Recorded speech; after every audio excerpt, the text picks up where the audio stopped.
Oh my God, we're live. I don't know how to enable the Q&A. You said what? It's telling me the Q&A is disabled. And then my other question for you was, can you record them? Looking at us staring into the screen. I know, right? Hi. Oh, probably over here in the chat. Ooh. Where? Over here in the chat. I don't. Oh wait, I just highlighted. Yeah, but like it says. Well, I know you could at least do the chat bar. You won't be able to like document that. Okay. Yeah, they could at least all chat in there. I don't know why that other. Yeah, I mean that's really at its finest. And then we even made it really interesting. Can we record? I'm almost so proud. I know I have Uber conference online. And that way I can click see in the settings. I love moms. They lift you up. It doesn't look like it. Yeah. It's okay. Hey, we'll figure it out. Right. So this is the show. So we're broadcasting. I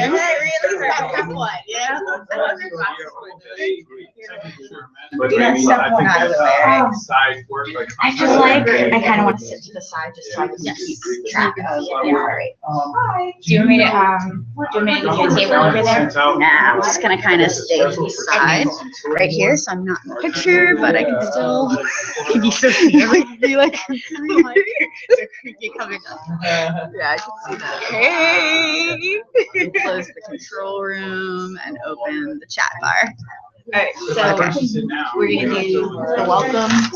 Sure, Dr. Baker, let him do his thing. You know it's a rubric challenge, right? I looked back through my emails and realized I forgot to tell you at least that part. No, I didn't. Oh, It's fine. Surprise! I thought I actually told you that part because you said you could do it, but I forgot your email. I actually say that. Hey! Totally got See, compared to last time. Totally got loud. I was like right towards it. Go to the other building. And the elevator like is working. The elevator is not taking me to the third floor. She's like, where are you going? I was like, I'm trying to hit up the Hive. You know the hangout spot. She was like, what?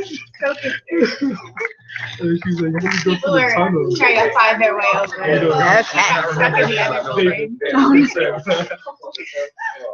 He was lost in the other chatting. building. Yeah, we're live. You gotta go to the tunnel. Are there like 1,400? I have no idea. 0 viewers. Did you start off? It's okay. It makes me feel good.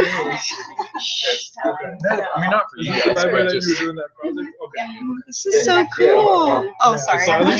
No, it's great. It's recording also. Yeah. Next, what I said. She's like, I'm looking for the I just put in the grid and I was like, no, the instructional the design. elevator is not taking me to the third floor.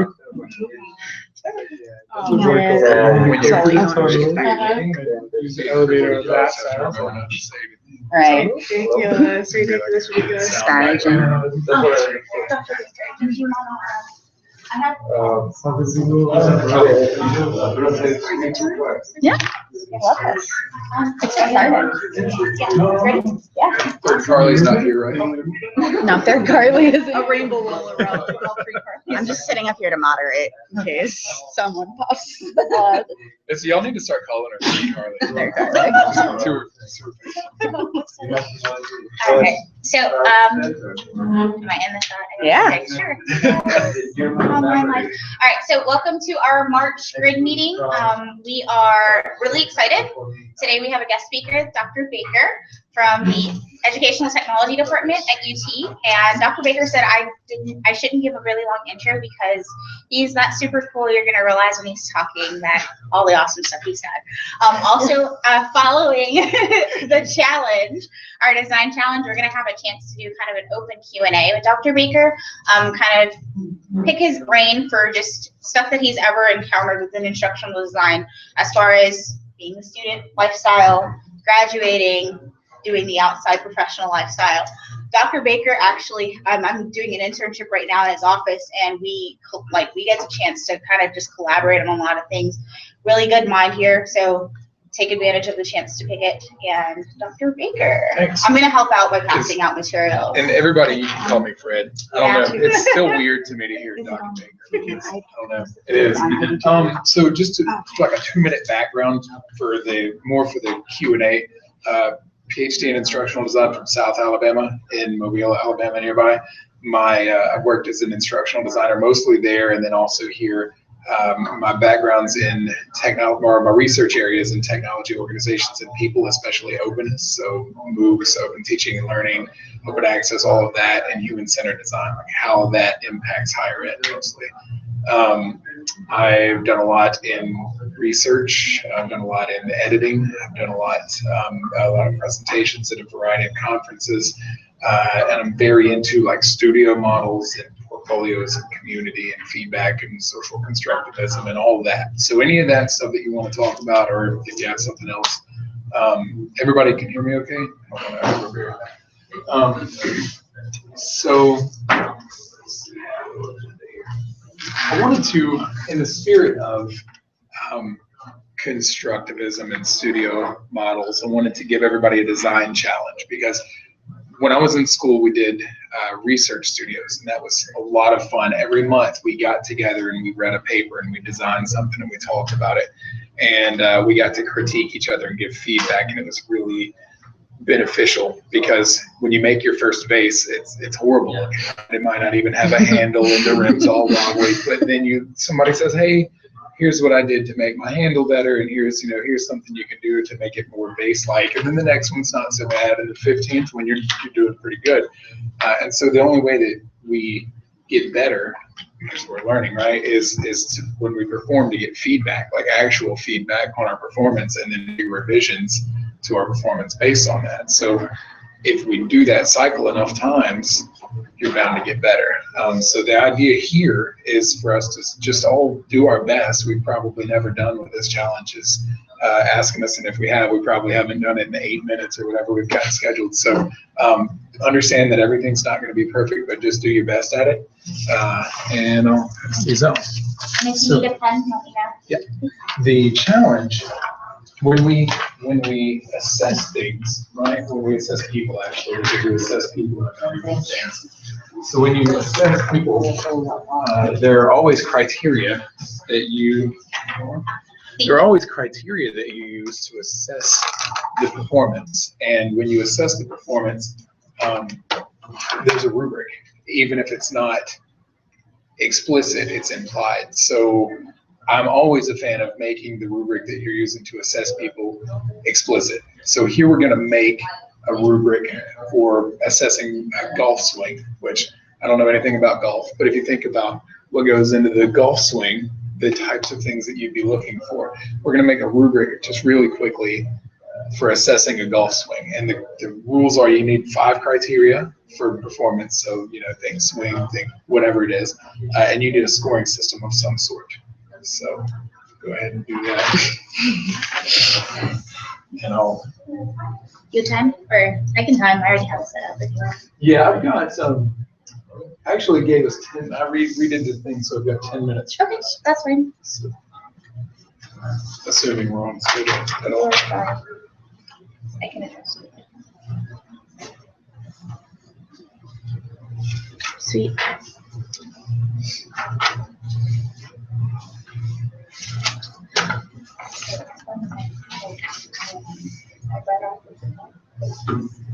Oh no, you're good. That's awesome. Yeah, I actually reworked it. Just Good table.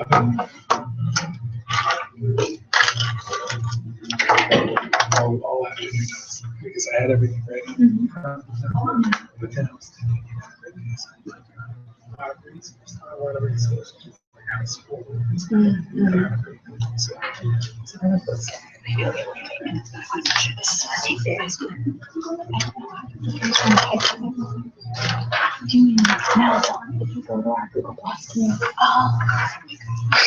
It's okay. I just want to make sure it's working.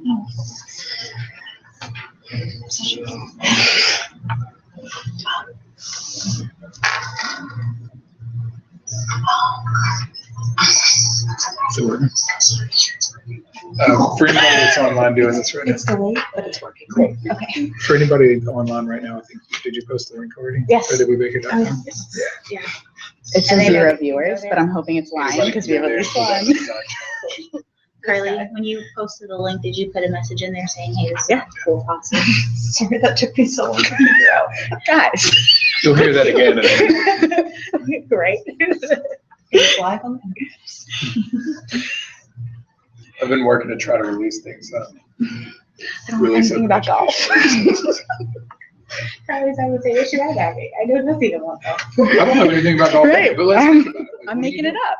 Yeah, that's exactly, because if you're it's a proper. I like golf outfits are really cute. Well, that's maybe that's something. Right? Right. What are the components of a proper golf Right. swing? Maybe there's an attire. Think back to the domains, right? And the domains of learning and the psychomotor and affective and cognitive domains. I mean, think about what types of aspects in a golf swing might fit into those different categories.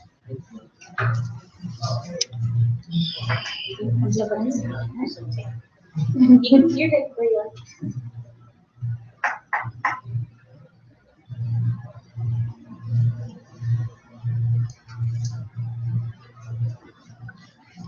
I think the scoring system is probably the harder of the thing. Yeah, because I started out with this, and I think it's horrible right now. No, that's good. I mean, that's Because I'm thinking like to 2015. So it'd be out of 25. yeah, it's an option. And it doesn't matter like what profile you at least get 30.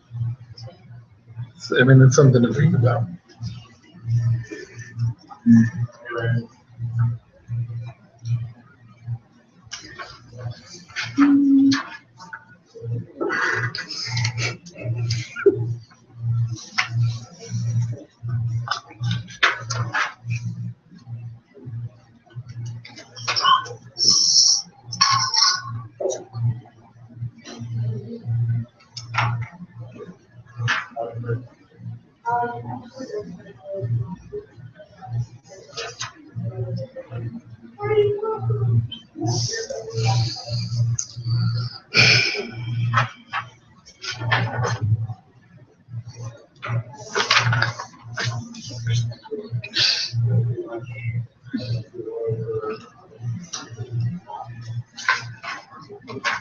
Don't worry if it's not just right or anything, just do your best.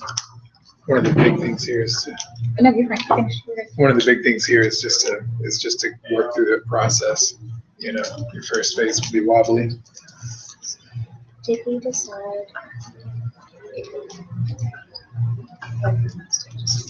It doesn't matter. You actually don't put your names on there unless you already have. Definitely Yeah. will. That way there's no bias. We'll judge it directly on. I guess handwriting might help here. And, yeah.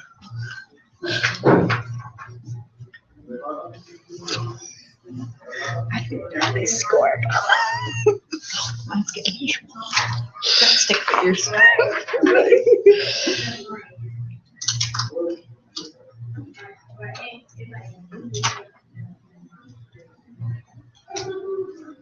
This is so sad.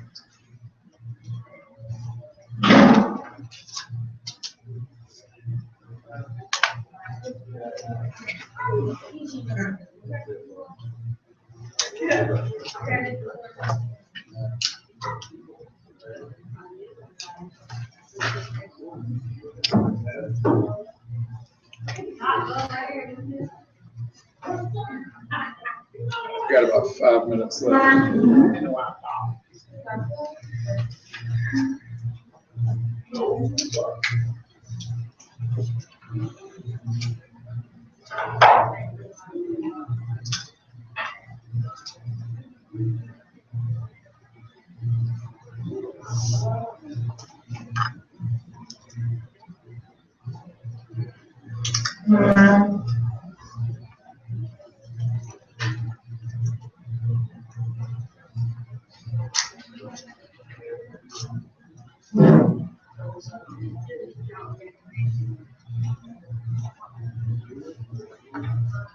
Don't use Wikipedia.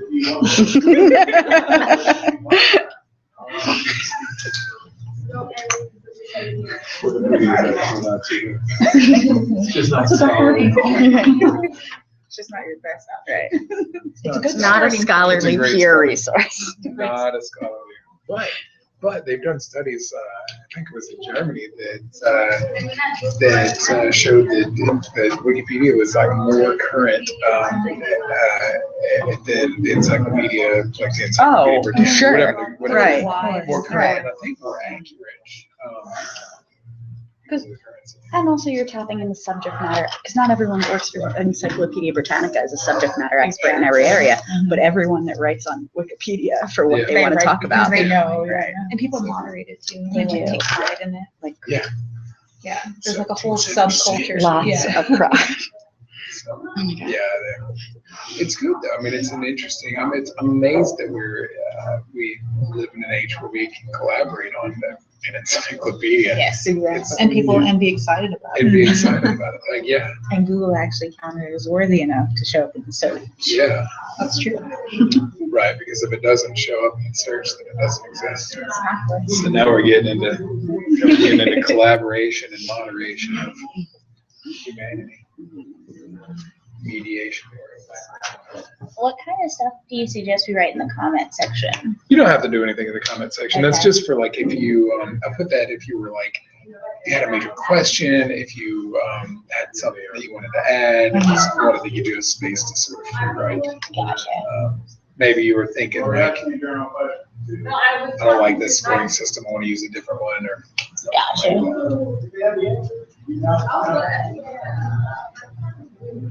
2 minutes, 2 minutes left, 2 minutes left. If you're done, you can come tape, I've got like 8 or 9 pieces of tape, and you can come tape it to this board. I'll wait till other people are done. Done. Is that an option? So here's my question, right? Like if I get one category I'm done. like glancing over at Carly's, right? She has a lot more written down. Am I supposed to?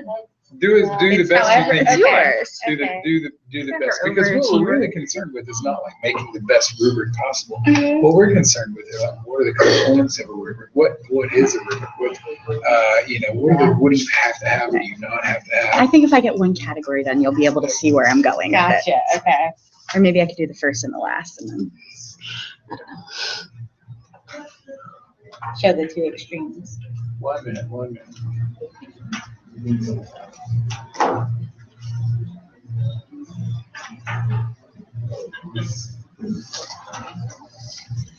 Yael keeps everything organized. Mm-hmm. She uses handwriting font on her. But it's, Ironically enough, it doesn't show up like that in my email oh, really? though. Yeah. I was like, oh, you got some fancy coffee. I'm like, Showed up and printed You're not out. playing? Now represents you to the world. Oh. There's only 3 of them. Man. It's a design challenge. Your first base is not gonna look great. My first vase isn't gonna be a vase. I know. It's gonna be a ball of clay. It's like just another couple seconds to finish it. out. Okay. Okay. 6:20. I'm just gonna. It's gonna be questionable. Right. This is good. You're not supposed to finish, right? I mean, Okay. Yeah, because I mean, you only have like, you only have 10 minutes. You had 10 minutes and you had no prompting, really. I said something about golf and I said something about rubrics and then I launched you into it. So, you know. What things that I really love. Yeah, exactly. I mean, who plays golf? Does anybody in here play golf? Nobody in here plays golf, right? I've I'm driven gonna apart. space it out a little bit. There you go. I mean, I don't know anything about golf. Yeah. You can just draw underneath. I get cheated. I'm gonna do like that. There you go. So if anybody has any like comments or something. So, yeah, I was hoping that golf would be good. Nobody knows much about it. That's early. Because it's something that everybody can connect with. We've all seen it. Right. Club swing. You know enough about it. Can't afford it. It's like putt-putt, right? Everybody's Yeah. putt-putt. Form doesn't matter so much. More about like not knocking the ball off the walrus and knock out a breaking it. windshield somewhere.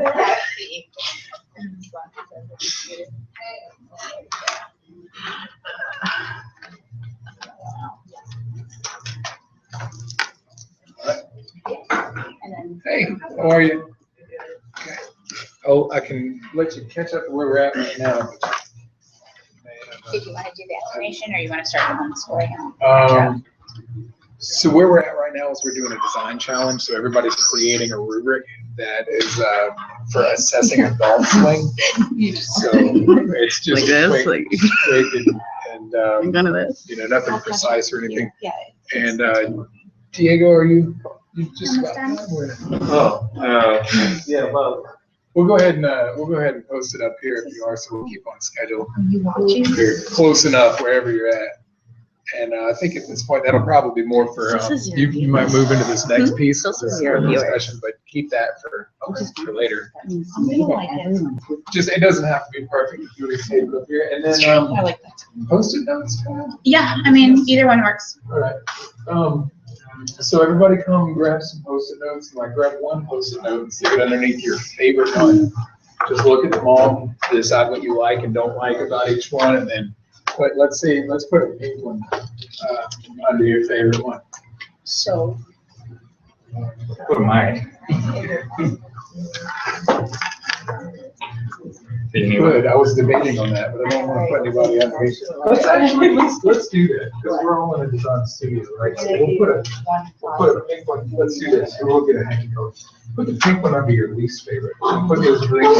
That's a terrible idea. No, it's not. I thought about it, I almost didn't do it. Almost didn't do it. Here's the thing, right? We're all in a community, right? So we need to build So the trust. bad one? Not bad. Pink is gonna be your second favorite. Sorry. And the other thing is think about feedback, right? Think about what makes a good rubric, what makes a bad rubric. Like, have a reason. Don't just be like, that one looks like Steve, and stick it up there. I don't know. I'm looking. Something you like and something you don't like. And don't worry about it. It's yours that it's good, because then you get a lot of feedback, right? Okay. If That's it's gonna good, say you like it? everybody's got a reason. Everybody's got a reason for why they put each one up there, right? Your favorite and your least favorite. So you've got a good and a bad. Right. There you go. That's it. So, but we're gonna talk about it. So. I don't have Oh, to when I was just putting it on. No. You're not saying anything bad about putting it up there. It's formative evaluation. It's formative feedback. You have to help people improve. You can't help people improve. They don't Yeah, help you. So this is actually, there's nothing emotional or cruel about it. You don't have to do the rubric so you can just do the rubric part. We need to turn this so people can Oh, yeah. see So they can see the nerve-wracking emotion. nerve-wracking emotion going on right now.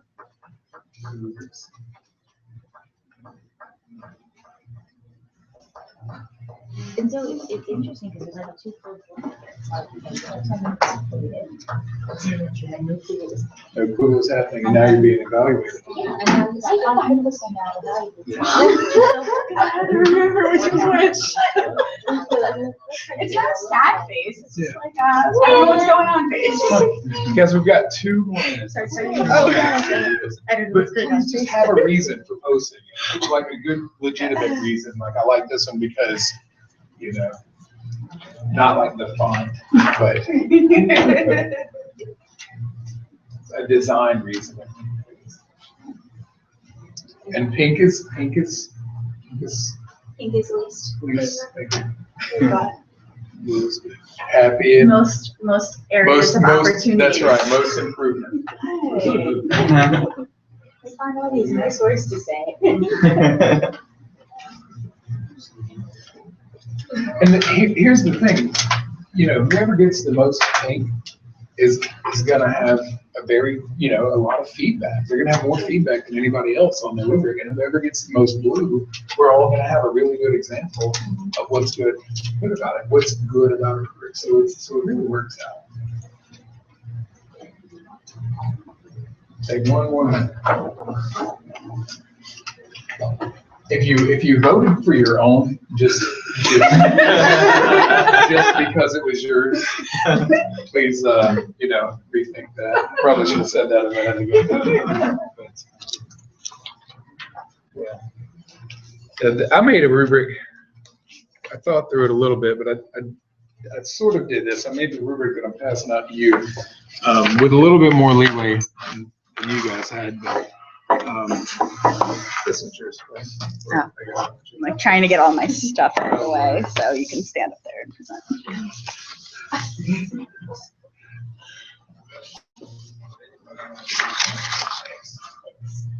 People like that. They help me. All right. So okay, so we've got a most favorite and least favorite here, which is this one's the least, and then this one, I guess this one's the most, right? Yeah. Is that fair? Are you still loading? Oh, no, you're fine. You're good. You got posted. You You're got good. voted. Here, I'll stand here so nobody. I feel like everybody's counting Girl, how many look away. Post-it notes are on Look there away. though. It's well, the least is already James, right? I mean, you're not gonna offset the world. Yeah. So what did? So What a did everybody- follower. we'll start with the- what you want to good news or bad news? You want to start with the good or the bad? Good news. Okay. Well, what did everybody like about this one? That wasn't my favorite. So. This one's got the most votes, so we'll start with this one as the favorite. I feel like it mentioned what I think would be most important As far as the criteria. as far as the criteria. So stance, there's feet placement, and then there's a hand position. I guess on the club, there's a is this head position and view, right? That one I And wasn't as excited about. But I posture mean, and speed. No, those are good. So these are all. Let's identify these, right? There's stance. Is that psychomotor, or is that cognitive, or is that affective? Psychomotor, right? And then head position, psychomotor, head position and view, posture, and speed. All of those are psychomotor, which is it's good. This is a psychomotor task. What are some non-psychomotor things that we might want to assess in a golf swing? If you're using the proper equipment for you, I don't know much about clubs, but I guess if it's the right weight or length or What would that be? Yeah, so that might fit under form, right? So I guess that would be selection of tools, maybe. So that could be cognitive. What if they're like, you know, how everybody has to be quiet, and then if they don't like, if they're not, I've seen it on TV, I guess, but yeah, so environment's good. So like, and what I was getting at more than environment was like, if somebody makes a noise and they get all mad. And I did sportsmanship. I like So there's that about yours. sportsmanship, It was right? my There's an close effective- second for me. Yeah, so yes, sportsmanship, so yeah, I mean, that's an effective component, that's great. So there are other things like attire, Carly said earlier, what's that? Etiquette, yeah, perfect. So there's all these different things, and then they fall into these primary domains. What else did you guys like about this one? I like that it's got numbers here, 1, 2, 3, 4, and they're related to something, right? So there's like bronze, silver, gold, platinum. So that's like a rating system that we can all sort of identify with. And for, you know, being quick and dirty, it's not bad. Just, what did you guys have? Yeah, I didn't like the bronze gold thing. You did not? No. Yeah? What would you have better? What would? Oh, you can look at the number 3 in that row. All right. You've got 1, 2, 3, 4, 5. No, it's below. I mean, no, that one, but. Here. Yeah. What is this? Yeah, Trajectory, yeah, okay, and wing, onside, okay. So as far as just the rating system, you want something that says like, typically, and actually I gave you guys an example here. It's on the 3rd page, but some examples might be needs improvement, right? Or like needs or exceeds, that kind of thing. That was Dr. sort of, Baker, the reason I put the gold, silver, and bronze is because when you're on a golf course, those are actual lanes. Okay. are they? know that. Yeah, so the closer you get to it, it's like you're bronze. Okay, so those are actual See, levels. To me, Okay. that was the reason I didn't. I'm assuming it's yours. I didn't give you my blue sticky note because I read those I was as thinking Olympics, and I was yeah, like, that me too. doesn't match for me. Yeah. But that's brilliant then. I didn't know that it Yeah, it's like actually a par associated. 3 or par 4, so it's usually one less swing is. So these are actual golf levels. Yeah, cool. You just I looked the part. I got you. Oh, you. The reason I picked golf was because I was hoping that nobody knew a lot about it. But that's good that those are actual levels. The reason I like it is because of the Olympics and things, we sort of have that schema in our head already, right? We know bronze. And well, I was gonna do like the birdie eagle, or that would have totally lost me. Like, I guess because it's going from left to right. I was trying to think of those and I couldn't. So what are some others? So this one's got two. What did we like about this one? I like that it's got some criteria. Inside. I mean, that's good. I get where Carly was trying to go with it, because I like the descriptions. To me, it kind of gave a little bit more depth to why you would get a 1 under that category. Yeah. So I liked that. These are all smiley faces, but it might be cool if they were like sad and mediocre. Yes. What I did was, because I wanted to show it's going from like poor criteria to like good criteria, because I just didn't want to fill it in. Yeah. There would actually be criteria in there. Also, like I said, like a rank. Athleticism here, success score, skill. I mean, those are good. So that's a variety. I like this one. This one's got, I guess this one and this one are sort of batting for number 3, but this one's cool because it's got some, some visual description. It's awesome. I like that, and what I liked about yours that I realized I didn't really focus on the golf swing. I focused on golf in general. Yeah, I started looking which at I looked at. I was like, oh, mine's horrible now because I didn't follow direction. And that's really good because, like, a lot of times the method of assessment gets in the way, or it's murky. That's the importance of objectives. I think you're assessing the golf swing. the person that used the visuals is, I know it might seem corny, or when they drew it, they might have thought differently, but it's a great idea because you're reaching out to different languages in that aspect, and maybe people that can't read. Absolutely. And So we're there's a all lot of designers, right? We're designers now, so our job is to take very complex stuff and translate it into IKEA. Nice, Ricardo. I want some IKEA vegetable meatballs, and I flipped it around. I was going to look at the instructions. You know what's there? There are no words. It's like a microwave, and it says like 20. And then it says like person, and it says like 7. But the thing is, but in any language, like I've got to put this in the oven for 20 minutes. Like, it doesn't matter what language I speak. There's a picture of an oven and a number. Like, that's good. That's awesome, actually. So you're right. I mean, you got to think around these things. Exactly. And never actually speak the language. Exactly. Which is a real issue, right? I mean, we have to be able to design, especially nowadays. We're in a global culture, right? The UT's got somebody from everywhere. So you think about that from an instructional design standpoint. You have to have resources that are downloadable and accessible and translatable and all of that. So that's really good. Don't ever down yourself or any of that for thinking outside the box, because anybody can like open a book and follow it and create a rubric there. That's not what anybody's going to pay you guys for. I mean, it's going to be a big part of your job.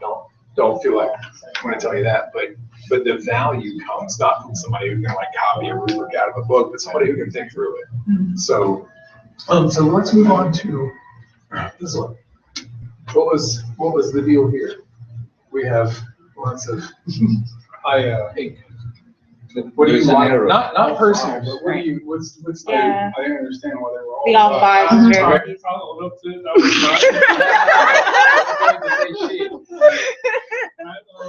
I was more so reading it as a grading scale as this is the amount of points that we get in my head. I wanted to put like. So this is the totals. This row. That's how I kind of read it. No, it makes sense now. I was all like, You told me to make a face. I gave myself things that I started looking at everything. We all learned, right? You need that. That's a component. You just skip a step. Yeah. Right? So there's you gotta think about it. And I'll tell you something else in this handout on page 2. There's I came up with 4 ways. Here's the deal. There is, for scoring rubrics, there's not like a rubric book that says here are the 15 different ways to score rubrics, and you're good. And the other thing is there are lots of people that do it in a way that's not good. Like you can either get a 62 and a 75 and an 85, or you can only get so many points, or what happens if you just turn in an inferior product? Well, you get a 60. Like, no, you shouldn't get a 60 just for turning something in, right? So if you think about the scoring system, it's hard to get a scoring system that works. So I've been stewing on this for at least a month to come up with four models that are usable and that I don't think are gonna throw us off. What else about this one? Besides this, was there anything else about it that Can you read the top headers real quick? Yes, golf club grip, athletic stance, follow through swing, choice of club, correct attire, gloves, etc. Those are the criteria. So if we rotated your chart like this way, then it would be basically like everybody I thought about that else's. afterwards Okay. too. No, you're fine. I don't want to start scratching stuff out. Okay, so is this, if you had an actually fleshed out rubric like this, would that be wrong? No. I think these are all. But we've got a bias toward this, right? Mhm, That's a good point. 1, 2, 3, 4, 5. We've got like 8 rubrics and stuff. Where we all did the schema. So this is a really good example of like how we have expectations on how we're supposed to be. So think about that. I created a rubric just as an example. I didn't flesh it out. This is the one that I did. 8 minutes, right? Yeah, no, it took me a little longer. But No, he did this. Young and I were talking about it. I mean, it was, if you think about it, like the things that go into it, I've got demonstrates proper physical form, so something psychomotor, proper use of equipment, right, the club and all that stuff. Probably maybe a cognitive strategy, proper strategy, that's another cognitive thing. Appropriate effective components, focus, concentration, attitude, and then uses proper procedures outside of the swing, so like setting up a shot, following through, approaching the ball, all that kind of stuff. And so I was trying to think of the performance more broadly across categories, but I wasn't necessarily focusing specifically on the golf swing. I was trying to think of the whole performance that you need to set up for that. But So a question I have is like on the demonstrates appropriate effective components, right? Like how do you grade something that's not visible? yeah, Or so tangible. that's a great question, because so learning can happen without being observed, but you can't really, an assessment is like I'm vouching for the fact that you can do it. So for something like an effective component, we have to, it's implied, right? I can't say, well, she understands this, or she's happy, or whatever. I have to, it's an implied thing. I can't remember the term right now, but I'm assuming that you're happy because I've observed these types of behaviors. So the types of behaviors that you would expect to see is like they're smiling, they're not yelling at people. That's what I thought. Right. In a golf swing, like think about I put focus, concentration, attitude. So they're not like walking out there like throwing the ball down and like that kind of stuff. You can tell that they care, their sportsmanship. Those types of things, we have things that are associated with that. And here's the other side of this that we're getting into. I think that things are a lot more subjective than people like to admit, right? Like even if you've got a hard set of quantitative data and there's nothing but numbers, you've got to interpret that. What does that data mean? What is it telling you? There's some interpretation there. There's some subjectivity there. And so the rubric, the idea of making a rubric is making it a little more objective and a little less subjective, and making it more explicit, not only to whoever's assessing, but ideally you're giving these to the learners, right? Whoever's going to be assessed on their golf swing, we're going to say, look, this is what we're looking for, because instructional designers, we teach to the test, right? Unabashedly, we say, you've got a field strip in M16, we're going to show you every step, and then we're going to make sure that you can do it. And hopefully that transfers from the classroom to the battlefield, because ideally your performance situation is the same as your learning situation. But that's what we're trying to do. We're trying to get you to be able to do a certain task. I'm sure we're pushing time here, so yes. But isn't it true that sometimes, and I just thought about this, but sometimes evaluation can cause bad habits? What do you mean? Like the field strip of M16, I know, like in how do I say this? So there's motivation and things like that. Right. What were you thinking? I'm just thinking about like the M16 situation. I know like some soldiers, they'll bang their Kevlar with the magazine, and the in evaluation is you're supposed to hit it on your hand. So all the bullets set back so that when you go to load it, it doesn't double feed. But it's a really bad habit if you're at wartime to bang your head while you're about to reload, but it can cause a bad habit. Okay, so I've got two Or things. would you actually put that in your route? I've got two things to say. One is that I actually don't know anything about bullets from M16. Sounds like you do. I need a few examples of it. But what I would do, okay, so that's an improper behavior, right? You're not supposed to bang your clip on your helmet. That's bad. That's not not meeting the competence, right? That's a bad habit. But it is or it isn't, because you're setting your bullets. Well, you're setting your bullets, but you're using improper form, right? So your rubric says properly sets bullets rather than sets bullets. Like it's a matter of like, did you accomplish it or did you accomplish it correctly? So, I think it should be explicit, right? And I think another example, or how about when you're doing a field exercise and soldiers get the habit of raising their hand if something goes wrong? Don't know anything about that, but let's translate that to the classroom, right? Like, let's say that the proper way to ask a question is to raise your hand. That is the procedure. And if you don't raise your hand to ask a question, the teacher doesn't call on you because you didn't follow the procedure, right? So you don't then pass, you're not exhibiting the proper competence, you're not getting passed. And so then if you just start talking out of turn without raising your hand, there's some repercussion, right? So it's part of a larger system, right? This is the point of assessment is to make sure that the person can properly demonstrate the behavior, whatever that is. So if it's to properly load the magazine and you do something you're not supposed to, then you have. The reason I'm asking is should that count against someone? Yeah, I think it depends though, right? Because like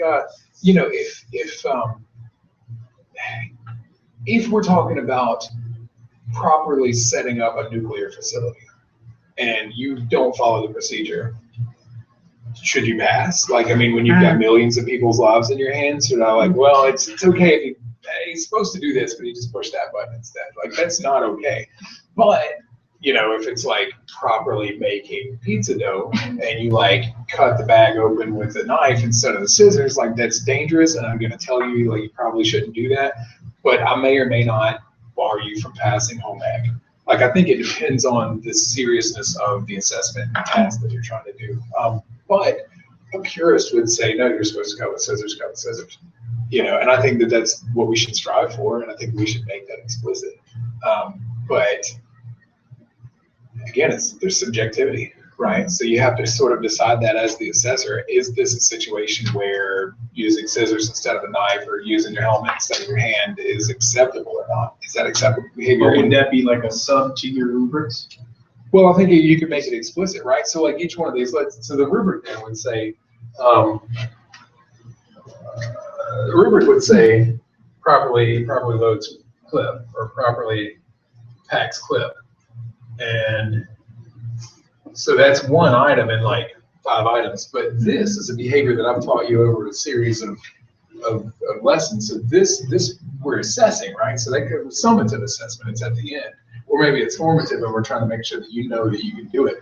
But either way, this is attached over here to this like huge hierarchical task analysis. Because like even making a peanut butter and jelly sandwich, if you think about that, like it's my go-to example, and I actually do know something about making peanut butter. But the terminal objective, right? Pack clip, make peanut butter jelly sandwich.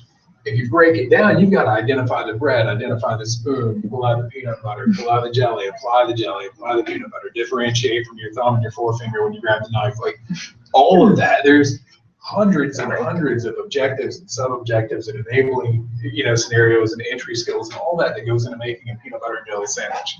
So this is the same. There are thousands of things that go into properly stripping your clip or properly packing the clip even. Identify the clip, release it properly from the gun, like make sure that it's got the proper load count, all those things. So, is anybody? I mean, is it I think it depends on the assessment. It depends on the nature of the performance. Obviously, Yeah, and what we're rubbing against is there's this huge push right now, and it's a lot of it's from the outside, and I blame a lot of instructional designers for it, where we get instructional designers, we get, well, you're the tech guy, or how do I use this, how do I use PowerPoint, and all that stuff, and we're designers, right? And tech is part of our job, and we need to know how to apply it, we need to know how to use Articulate, we need to know how to build these things, but it's not, but like a trained monkey can make a PowerPoint presentation, right? So we need to give it something more. We need to think through it. We need to think around these challenges. We need to make all this stuff explicit. And what happens a lot of times, training's the last thing funded, the first thing cut, right? And then everybody thinks that they can do it because, I can teach a class or make a presentation. There's nothing that goes into that. So, we're sort of undervalued by default because people think they can do it, right? Even like they come out of with a PhD in biology, you know a lot about biology, but you don't necessarily know anything about course design, teaching, objectives, alignment, any of that stuff. And so we have to support that and help them. But what happens is there's this tendency to sort of dumb down our field, in my opinion. And so we get relegated to, how do I turn the projector on? And when I should be saying, do you even need to use a projector? Like, what about a collaborative strategy? What if we got together and, but what ends up happening is like, well, I need to turn the projector on. So then you're a surgeon who's hired to draw blood. And, it's unfortunate. And it doesn't have to be that way. But, I think it's everybody in here and everybody in instructional design's job to prove our worth, and I think until we do and until we make ourselves vital to the operation, Change by Design from Tim Brown, the CEO for IDEO, made the case that designers should be at the table when companies are making design decisions for like, we're going to make a bike, right? So traditionally in business, we'll say, we're going to make a bike. Here's the price point. Here's the market research. Here's the numbers. Here's the accounting. Here's the management decisions. Here's the operation strategy. And then they'll send it to the designer and say, okay, make it red. And then you've got, design, you have to have constraints, but at that point, all the decisions have been made, and then you end up with this bike that nobody wants, right? It doesn't work. Versus the argument that they make is if you bring the designer to the table in the first place, then they're helping shape all of that. They're helping shape what the customer wants, what's going to work, what's going to look good, what's going to all that. And so then it's a dynamic team working through, and you end up with a product that works for everybody, and it's a success, and it makes the money, and it keeps the price point, all of that. So I think that we need the same thing with instructional designers, especially in higher ed. Because you see all these departments that are like, well, I'm teaching a class or I've got a program running, but they don't have their programs aligned, right? They don't have like, here are the 12 things that we want our communications graduates to be able to do when they get out. And so the communications graduates or whatever graduates come out of the program, they don't do it, or they get to level, 400 class, and there's some huge project that nobody's planning. And so like, that should have been scaffolded in a 100 level, 200 level, 300 level class, and it wasn't. So this has been awesome, super fun. I'm going to move on because I know I'm way eating over our time. But the thing that I want to say about this whole process is that I think it's very, very, very beneficial. What we've just done is created an instructional design studio, right? This could have been our first meeting. And so I think things like this are extremely beneficial, especially if we can spend a month making an infographic or a rubric or whatever, and then get together and have serious, like, let's look at it seriously and then say, here's the things that I looked at, here are the things that I think that you should look at, and whatever. And I would love to be involved in something like this that's more formal with all of you guys and anybody else who wants to come. So if you're interested in that, let me know. I guess I don't know what time we have for discussion, but whatever we have left is yours. So we can do about roughly 5 minutes of Q&A with you. Works with me. We've kind of been segueing into that anyway. So, so a couple things that we have on here for audience-driven open discussion, just kind of prompt you guys. We have the portfolio. So at the end of our program, we have to create a portfolio. Perfect person to ask questions about. Publishing, papers or research, open education, open education resources, and openness. Then we also have community, such as Google Plus, Reddit, Articulate e-learning, or local group. Communities like this. And then we had studio models and educational technology, or anything else you might think of. Anything. Worst case scenario, I don't know it, and we'll just talk about it, and I'll try to make something up. But so the studio model is what we just did, right? I mean, that's the ideas that we get in and have a base. The portfolio mine's available at fredwbaker.com. I think it's great. It's one of those things that when you start it, you iterate. And, you know, again, it starts off and it's kind of rough, and then 2 years from now, you're going to have an awesome Fred W. Baker, all one word, at .com. And then this type of stuff goes into your portfolio, right? So you get a web space, and then you put this kind of stuff, once it's polished, into your portfolio. And one more thing I'll say about the web space. If you're looking for your own web space, there's a company called Reclaim Hosting. They use all open source everything. They founded the Domain of One's Own project at University of Mary Washington. It's $25 a year for a domain name, fredwbaker.com, and a 2 gigabyte website for the year. So that's a perfect place to have your own.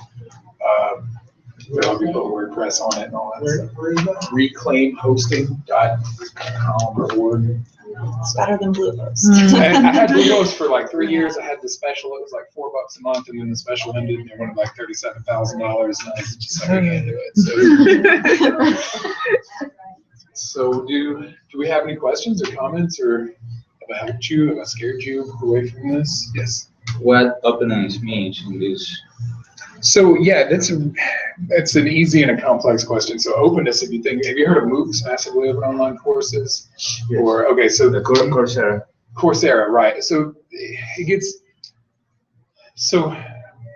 openness is an approach to education and other things that has been around since the time of Socrates, right? But it's really got to do with freedom and transparency. So you can see and access all the different parts of the system, and freedom as far as like I have the right and ability to use the different parts of the resource or the system in a way that makes sense, right? I can treat it as if it's mine. So like your textbook, for example, in class, like you should be able to access it, and then you should be able to like edit it and take parts of it and share it, move it, and that kind of thing. At the fully open end, because it's on a spectrum, right? There's fully open, fully closed like the Coca-Cola formula, right? Nobody knows what it is. But the fully open, it's like everybody's. That textbook that they're using in class is yours. If you want to write on it, if you want to change it, edit it, use it in your own class, totally able to do all that. There are a lot of degrees. For instance, Coursera is not open. It's accessible, but they are tracking your data and gathering your data and using that for their business model, because they're for profit, although I don't think they've made a profit, but they're trying to make a profit using your data, and they just happen to be giving free access to courses. So they're not open in that sense, but they're more open than the Coca-Cola formula. So openness is an approach. I think it's a human-centered design approach toward reshaping systems, and it's primarily impacting open or higher ed in teaching. So MOOCs, massively open online courses, all that. Publishing, so open access research data that we should be able to freely access and share knowledge and research and studies. Open source software like Firefox and Apache servers, things like that. And open content, open educational resources, which is videos, lectures, textbooks, all of those kind of things that people release freely. So if I write a book and release that, that's an open piece of open content. There are other areas, crowdfunding and things like that are coming in, but those are the major areas. Like, for example, I know Wikipedia, but which site can I go to and get educational open content? There's a place called Merlot. MERLOT.org. Can you spell that again? MERLOT.org. That is what's that? I'm sorry. What? Can you please repeat it? Merlot, MERLOT, and I believe it's .org. And it's an open educational resource repository. So if you type in OER repository, you'll find a lot more than that. Merlot is one. The Creative Commons experiential.com has they have open licenses, which is a great place to go learn, but there's also a place that you can search for content there. Google, if you're looking for images, Google has an advanced search feature where you can search for freely licensed things, and Flickr.com. So there are more. All good places. I'm sorry. Versal. The name's familiar, but I can't think of. How do you spell it? Versal. Yeah, what you that's what I used, use right? for my MOOC. You can Yeah, create I your like own that. MOOC and then enroll others. Mhm. And then there's Udemy, which is like it, but you can actually charge people. Right. Yeah. Okay. So it's a course design platform, right? Yeah. And Udemy. And then so if you You think can about access that, everyone else's. Yeah. right. So if you think about that, again, those are businesses, right? That are letting you have access to this resource, which you have to expect to some degree, right? Nobody's just going to give you server space for nothing. But something that might be a little more open, and this is going to sound counterintuitive, is the open, like Blackboard course sites, right? Or like Canvas's open version, because they have a business model, which is to sell Blackboard to institutions, and then they have an open piece because they use open source software and all this, where they release some of it and they let people use it and have MOOCs. Not that they're not after your data just the same way, but it's not quite so explicit because their profit margin is somewhere else. Does everybody have a portfolio, or are you working on a portfolio? Working on. The thing is that I've applied for a lot of jobs, and most of them have called me. If they haven't called me, they've at least looked at my website. And you can go on Google Analytics and see, and at least 8 out of 10 times when I apply someplace, I go check the Google Analytics a week or two later, and you can kind of see somebody from there looked. And the fact that I've got one puts me above at least half the people, right? Because they don't have one. And then if it's any good, then you can probably squeeze out another 10 or 12% of people, So then it also gives voice to you. So like things like this, I would record myself speaking, and then I would go PowerPoints usually, and then I would just go in the editing, Final Cut or something, or iMovie or whatever, and then sync the audio to the slides, and then I'd have an example of me speaking to the slides, and then I'd post that. Things like this, you create some design documents or a rubric or something, you make a graphic, you post all that stuff. And what happens is, like, at first you're really focused on getting the framework, but then after a year, you're like, well, this is pretty good. You start having a lot to add to. How do you go about recording?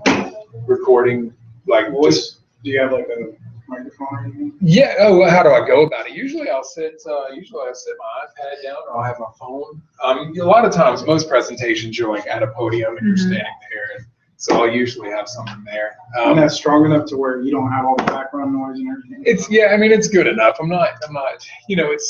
It's a live presentation, and here's the other thing. Like, everybody feels like things that go into portfolio have to be like the best, most high quality thing possible, and I don't think that's true. I think there's a lot to be said for like taking your phone out and making a video.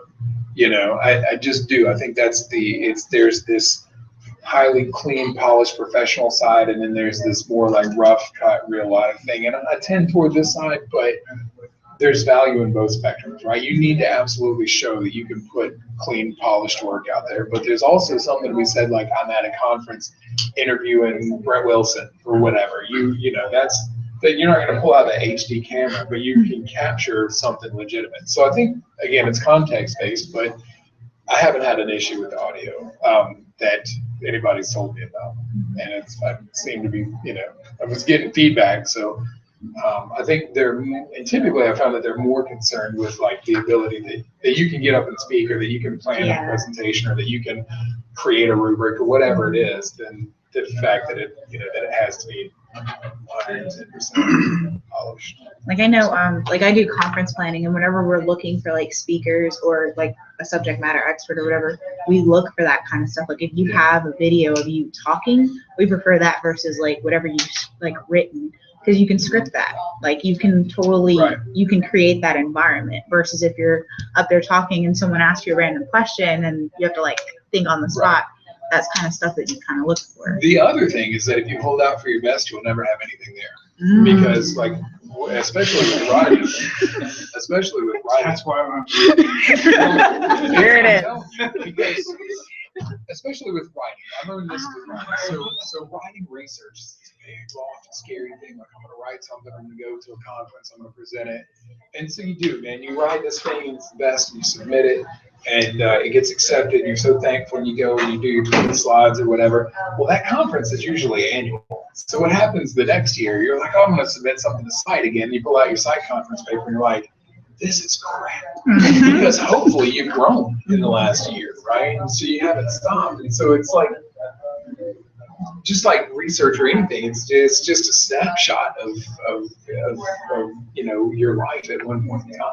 And so, you know, it helps to have critical feedback, right? This is I was debating on this, but I'm glad you said something, because we need this, right? This is absolutely what we need, because this is great and it's wonderful. I'm like, great job. Okay, I like this, and maybe we've got some legitimate reasons, right? Like the bronze, the silver, like that's good, legitimate feedback.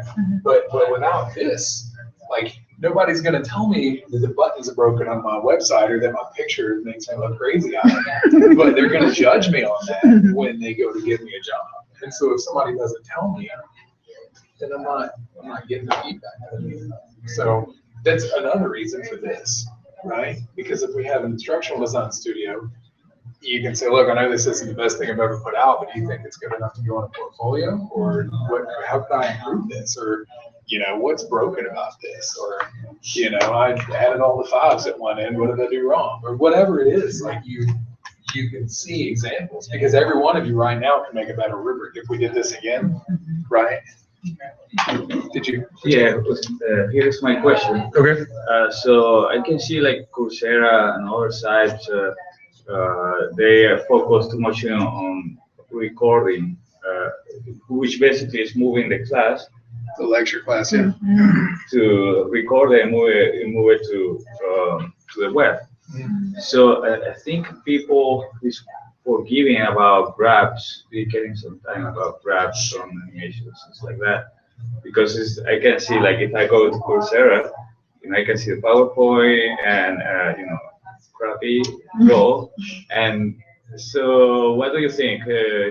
Should people, I mean, us as a designer, focus into recording or grab part? Or maybe we don't have time, so it's acceptable. Yeah, here's the thing. Like, you're a designer, right? So a designer is like a crafter. You're a builder. I mean, at the master's level, you need to be very application focused and less focused on theory. But my advice there is not to like focus on media or focus on assessment or focus on whatever. It's to focus on all of it.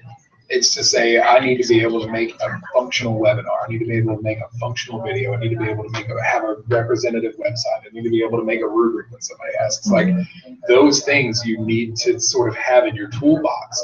And the more of that you can get in there, the better it is. If you've got, you know, 300 hours on Articulate, but you can't make a rubric, then you're specialized in Articulate, and that's great. If I need a job, I have a job for Articulate, then you're there. But if I also need a rubric person, then I'm missing something. So you really, as an instructional designer, you kind of need to be the jack of all trades. And that doesn't mean you can't focus on something, because there's some people that are really stellar at video and they're just sort of like okay on the rest, right?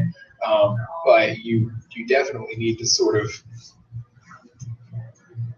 probably the best way I can think of it is like, if you put energy into your strengths, then they will reward you exponentially, right? If I spend 10 hours doing something that I'm already kind of good at versus like 10 hours at something that I just can't stand, that 10 hours is going to exponentially reward me if it's in something that I'm good at.